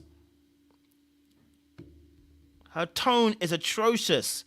Now, maybe she did want him to know. Maybe I just don't see the purpose of this thing. There's not much that she done that you want to do. My thing is this: what's the point? If you did it on purpose, what's the point? Like, what is really the point? Yeah, fair enough. Yeah, that's fair. She did sun him. She did sun him a little bit. So that's a fair point. I can't lie to you. Okay, let's play this clip. Like the dumbest shit. Yeah, all those topics. It literally was like this compared to this. I would have thrown this person away in the outside world because of these stupid, superficial things that don't even matter. No. So then, they don't. Anyways, that's my answer. So then. Now, here's my thing about Laura. First and foremost, let's start here. The problem with Laura is she talks too damn much, number one. Number two, and when she talks, it's very critical. You talk too damn much, and when you talk, it's very critical. Okay? All right? So in this situation, when she was talking, one of the things I really didn't like is the way she talks about his Hawaiian shirts. Baby, why are we so pressed on these Hawaiian shirts? Yeah? Why are we so pressed on these Hawaiian shirts? Okay? Yeah? The Hawaiian shirts were too much. Okay? So, and even your sister had to get involved and tell you, the Hawaiian shirts don't mean nothing. She's like, the Hawaiian shirts are nothing. They're not a big deal. She made it such a big deal. It was literally gonna be a big deal. She made it a big deal. Right? And the criticalness of that is a problem. People can't be free. And I love what her sister said. Her sister said, listen, I love the fact that my husband loves what he loves because I love the fact he can express himself. And Laura just went past it. She immediately went past it and bypassed it and was still talking about these Hawaiian shirts. And it's truly something that they enjoy, then I love that and I want to celebrate Maybe that. he doesn't really like them. I need to quit shitting on them. Well, right. My husband, he loves Hawaiian shirts. Guess what's happening? Guess what's going in his wardrobe as soon as I can get him in They there. could probably share shirts, to be honest. Now, her sister said something so powerful. Her sister was like, yo. Oh, sister-in-law. Sorry, apologies. Sister-in-law. Apologies. Sister-in-law. Thank you for correcting me. Sister-in-law said something so powerful. Hey, look, I just love his shirts. Like, I mean, I love what he loves. And because I love what he loves, I love the fact it's a freedom of expression. That's how you should be. Let him be, sis. And if you want to change something, you get to a place where you can whisper in his ear. The greatest gift a woman can be to a man is that she's able to whisper in his ear. The greatest gift a woman can be is that she's close enough to be able to whisper in his ear to change his mind. But you are trying to bulldoze him. That ain't gonna work. If you try to bulldoze him, it won't work. Right? You have to whisper in a man's ear. Let me think it's my decision and it was my choice. Let me do that.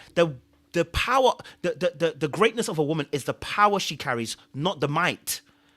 Right? The greatness of the woman is the power she carries, not the might. The might is to move things physically. That is what men are called to do. Move things with force.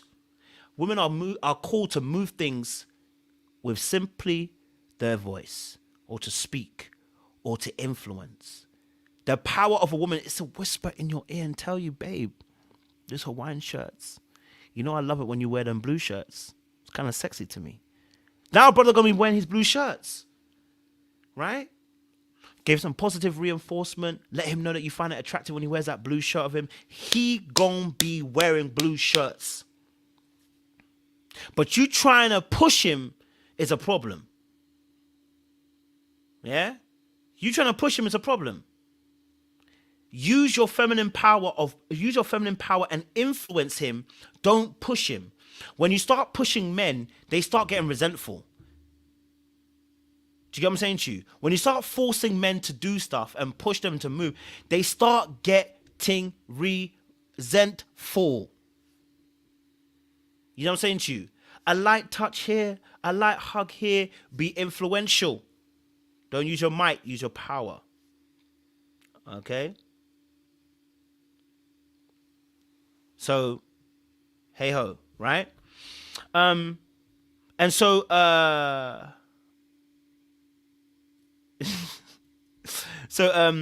I didn't like that she behaved that way, and I felt like she was overly critical. And even her dad, like dad and mom were looking at her like, what is going on? She was a little bit like perturbed by that. I don't know if I got a clip of the mom situation. I was like, give me your character flaws, I'll give you mine. Give me some of your icks, I'll give you some of Yeah, mine. the Like ways that look at the But I was mom. like, Look at the we're all mom. Look at sitting the here putting mom. our best foot forward. I was like, let's like reverse sell ourselves. I was like, give me your character flaws, I'll give you mine. Give me some of your icks, I'll give you some of mine, or like ways that I can. The mom looks stressed. She is stressed, looking at her daughter like, what the hell? What the heck? Even the mom was like, what is going on here? Because she's hearing her daughter talk wickedest, wildest. Right? And Jeremy summed it up very beautifully. You could have just said, I chose you because obviously I did a pros and cons list. That's it. Instead, she made the wickedest of wickedest. Right? My God. She had to go through the whole, I did that. You lacking your self-talk, Laura. Keep quiet. Keep quiet. You talk too much. Keep quiet. Minimize the amount you're talking, because when you do talk, you don't talk without having some level of critique. And you call it, and you put that critique under the level of banter. And you notice that when he bantered her back, she couldn't handle it. Did you notice? She tried to banter him a little 1-2 boss buzz. And he gave her the buzzy buzz. And she said, oh, I'm only bantering. Okay. She didn't want to do it. Right? I hate people that want to do buzz and buzz. But when they buzz and buzz you, you don't want to buzz and buzz again. You only want to buzz and buzz when you're buzzing and buzzing them. But when they're buzzing and buzzing you, you're running. Why? Right? That's an element of control. When you buzz and you buzz, you have to be ready for people to buzz and buzz you back. If you don't know what buzz and buzz means, it simply means when you give, you got to be ready to take. When you give, when you do the la-tete, when you do that banter, you got to be ready to give it. You giving and you giving and giving. You giving and you taking. You giving and taking. You know what I'm saying to you? When you buzzy, you must buzzy. You understand what I'm saying to you? Yeah? When you buzzy, you must buzzy. You want what I'm saying to you? When you buzz buzz back. Don't now tell me I can't buzz back. That's nuts to me. Okay? Don't do that. Right? I think they went in the kitchen earlier. Look, I think it was about here. Jeremy's a nice guy, but there's no way that he is your guy. Hold on. Okay. What would cause that? Hold on. I went to... Version of that is, but Hold on. see, we're really pushing the limits. Or just put water in it so it weighs down. Can you actually do that for me? Yeah, see? Please? Somebody's got to be the smart one here. Give me a break. Who's the one that has a college degree? Okay. You know. Hold on. I'm going to get copyright because it's going on 10 seconds. But that's the part. They were literally about to do it. Listen. Literally at that point, that moment.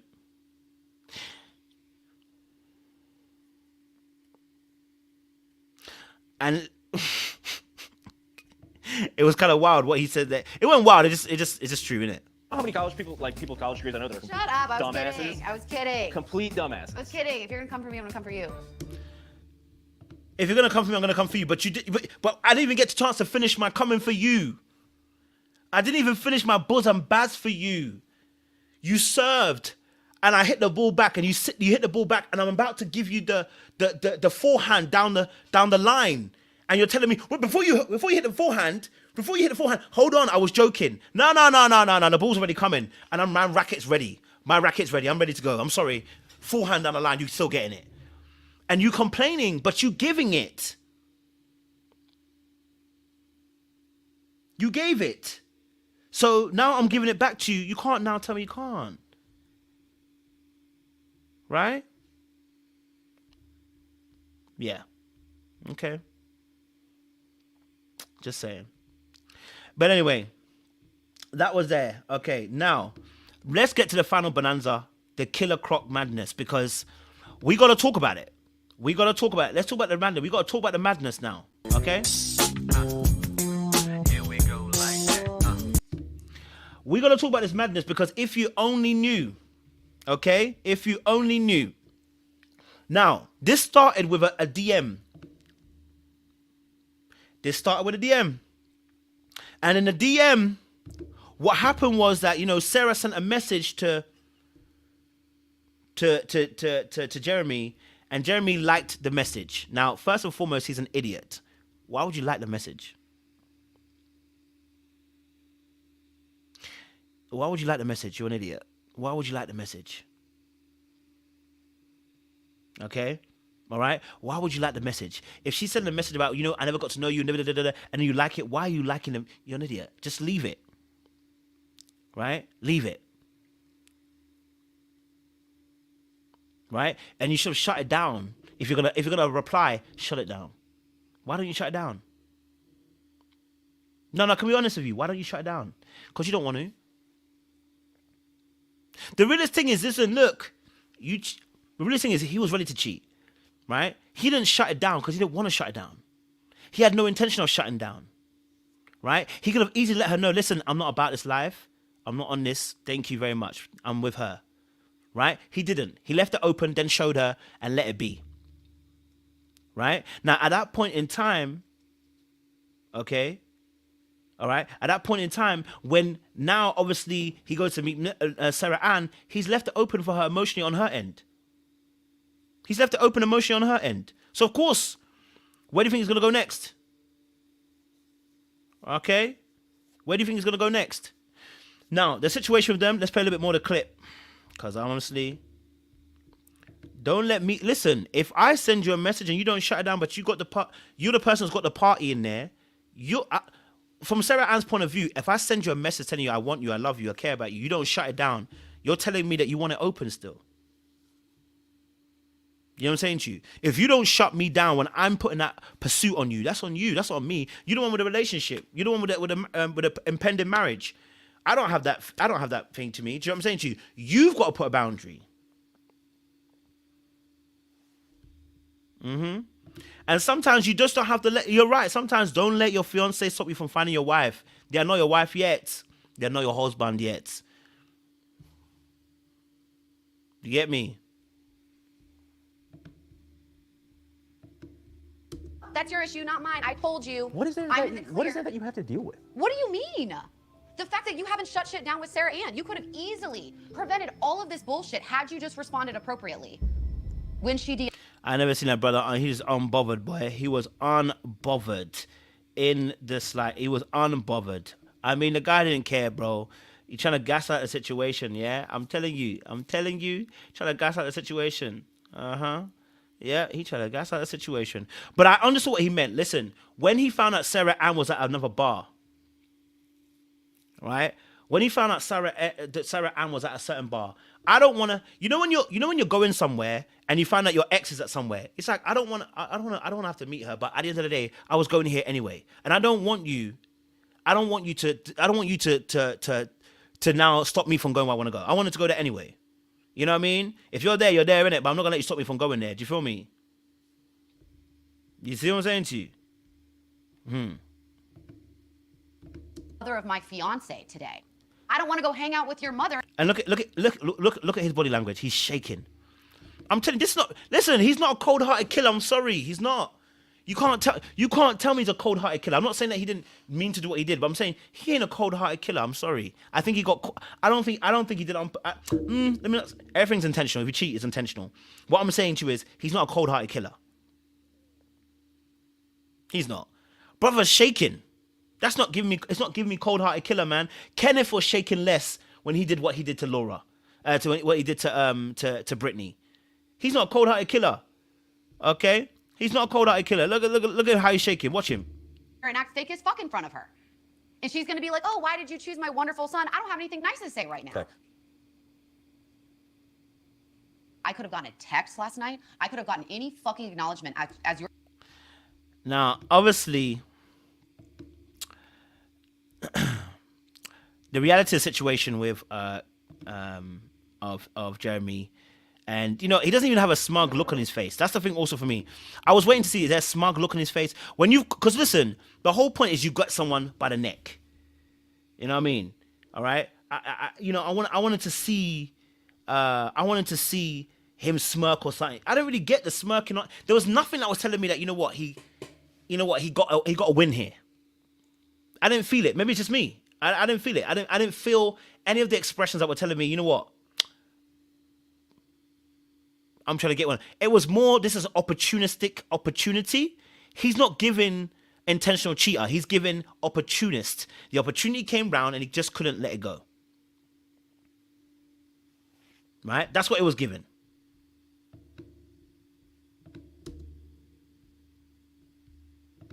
That's bullshit. Check it out 5 That's bullshit. Great. I parked, there's Lost and Found, then there's an alley that cuts back there. You weren't even in South End.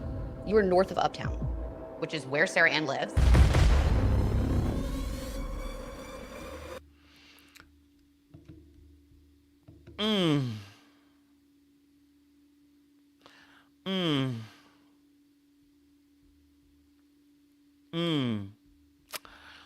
But I'll take what you guys are saying. It could be that, it could be that, he did it on purpose. It could be that also, that old boy, was trying to get one up on her. It could be. I'm not going to say no. I'm not going to say that. I'm just saying that this is not giving somebody who knew what he was doing, bro. We keep playing with fire. I literally knew. I knew when I woke up at 5 a.m. this morning. I was like, I would fucking bet my bottom dollar that you were with Sarah Ann. Woo! It's given that that's my thing. It's not giving somebody who was going to get away with it. It's giving somebody who got caught out. Okay? It's giving somebody who got caught out. I'm telling you, I don't think he planned for get caught, man. I can't lie. Okay? I don't think he planned to get caught. I can't lie to you. I don't think he planned to get caught. Can't play with you. I don't think he planned to get caught. I think he got caught out, but they've actually caught him out. Just like that. Okay? Just like that. You know what I mean? I didn't expect him to get caught.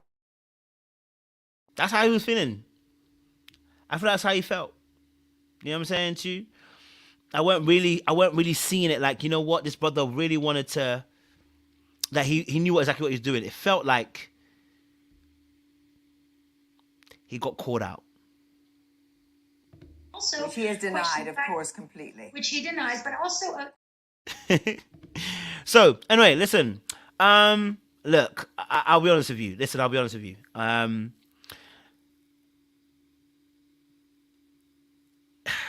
Look, I think with the situation, we can debate about whether he got caught on purpose. We don't know, whatever, right?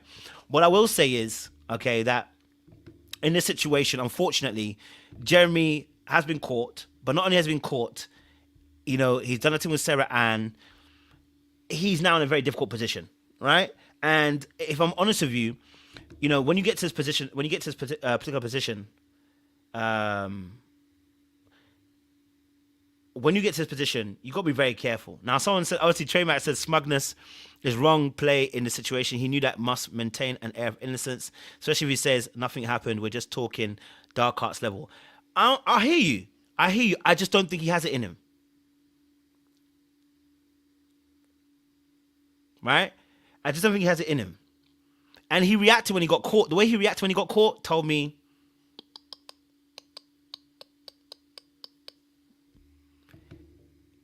clearly, because she knew exactly where the house was. Clearly. You know? Someone said she might have had an eye tag in the car.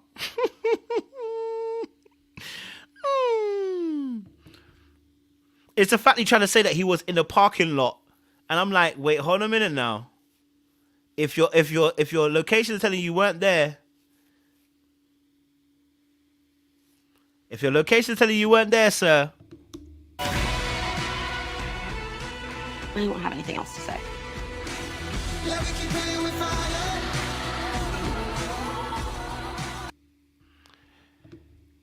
and she got to walk away as well. He didn't even play the little, why are you lying on my name? And she walked away as well. Yeah, I can't lie. I can't lie. It's over. I can't lie. It's over. It's over. Look, let me be real with you. I think in this situation, oh man, it's honestly an issue. It's honestly an issue that is happens in couples. People cheat and do stupid stuff, but he should have communicated with her. If he wasn't feeling her, he could have walked away. Now, Jeremy's got his own issues because actually with Jeremey, I've been hearing some other news about Jeremey. There's a situation where apparently he had a whole situation going on with apparently before he came on the show, there was like a ex-partner or whatever, apparently. And, so there's a whole situation with Jeremey. So he's already got some bad blood behind him. You know what I mean? He's already got some bad blood behind him in terms of the way he's behaved. Like this is not the first time he's obviously done some stupidity and some madness. So, sheesh. Man, I don't even know what else to say apart from the situation that it's nuts that Jeramey would be in a situation. So let me I want to see if I can find that piece. If I actually deny. I don't know if I actually... Yes, I got it. Okay, cool. I don't know why I got something. I'm going to share this tab and see you guys. My last bit of today. We're going to share this tab. Show you guys well. So this was Jeramey. Okay, Jeramey. And not Jacqueline in the comments saying about I got all this heat. Baby, you still going to get heat. This is a different situation. She said, I would never. Jacqueline, relax your lip. Okay? Jacqueline, relax your lip. Okay? All right, cool. So, this is him. And there's a conversation here. It says, Shelby Nicole says, where did you find this? Jenny says, in my phone, that's my daughter and my grandson. Shelby says, wait a second, your daughter was engaged to Jeremey. She says, not in my phone, go off. Says, wow, oh wow, no bueno. So, obviously, apparently he was meant to be engaged before he went into whatever. He was engaged and living with somebody, but when he applied to the show. Well, he said, listen, don't let your fiance stop you from finding your wife. That's what he said. He's a real villain. And that's what I keep telling you. See, let's have a real conversation at this last bit. It's not every day it's Nigerian men, Ghanaian men, African men that are doing the madness out there. There are also the Caucasians who are behaving like Caucasoids out there, destroying families just like anybody else. You know why? Because he's a man. Okay? You thought that only black men do this nonsense? Come and see the milk that has done what he has done. Okay? Come and see what the Caucasoid has done. We are not the only bad ones here. Stop saying black men are the only ones that do madness. Okay? All right? Stop saying it. See what this brother has done? Has left his whole fiance and applied for a whole entire show. All for fame. It's not safe anywhere. Black, white, yellow, Simpson, blue. It's not safe anywhere. Okay? All right? It's not safe anywhere. All right? So don't be thinking to yourself because you got yourself a white Kang, it's going to be okay. All right? Just don't be thinking that. Don't be thinking that you got it better because you got somebody else who's not of the same. No. There are demons everywhere and they come in all shapes, colors, and sizes. They can even be short and ugly and not your type. But listen, that is my show for today. Listen, I want to be fair. Listen, we came out 500 and you came out 550 strong. I appreciate it. Oh, I need to read that. Sorry. Before I do. Set says man was looking for an out. SET says man was looking for an out. We appreciate that. Thank you for the super chats as well. Listen, guys, thank you for the super chats, man. I really do appreciate it, man. Honestly, you guys are answering a prayer that I had prayed this morning, this afternoon, this month. And we thank you. So all the new members out there, I want to say that Tiandra, thank you. Fast Bros, thank you very much. Dose of Limited, thank you. Noisy Nurse, thank you. Grace, Angela Cox, that sounds so wrong. Darcy Hayward, Crystal B, Jay Blake, Life of Bodge, Jessica, Kay Calloway, Debs, thank you very much. Shout out to El Cid as well. She was the one that was speaking to me, so she be giving me ideas. And shout out to El Cid. She be helping me. But listen, we got another live at 5 p.m. EST. Okay, 5 p.m. EST. We gonna open it up. So if you wanna have your say, if you believe you've got something to contribute towards this madness, you want to be able to have your say. You feel like, you know what, we need to talk about what I just saw in the first 9 episodes of Love is Blind this season. You've got a few hours. We've got a few hours. 5 p.m. EST tonight. I'm going to put up the flyer in a minute for you. So if you want to come and have your say, I'm going to put the flyer there. I'll put a show there as well. We want to be able to... Yes, Jay, I heard you as well. Sorry, I apologize. Yes, Jay too. Thank you, Jay. Okay, we appreciate you as well. Okay, all right. I don't want to play you, Jay. No, you know I love you. Okay, all right. So listen, audience, thank you so much. Thank you for the new members as well. We appreciate you. Tonight we go again, and this is gonna be your time and your chance to say your piece. Who has had you in a frenzy this season? Come talk your ish. Come and tell us your perspective. We want to hear it, okay? Make sure you guys like, share, subscribe. Click on the bell button for notification of the uploads. Listen, okay? We want to hear your perspective tonight, man. But let me just say this, man, okay? We have watched and listened from the mountains. We have watched with disgust. We have watched from disgust. And last but not least... the new king.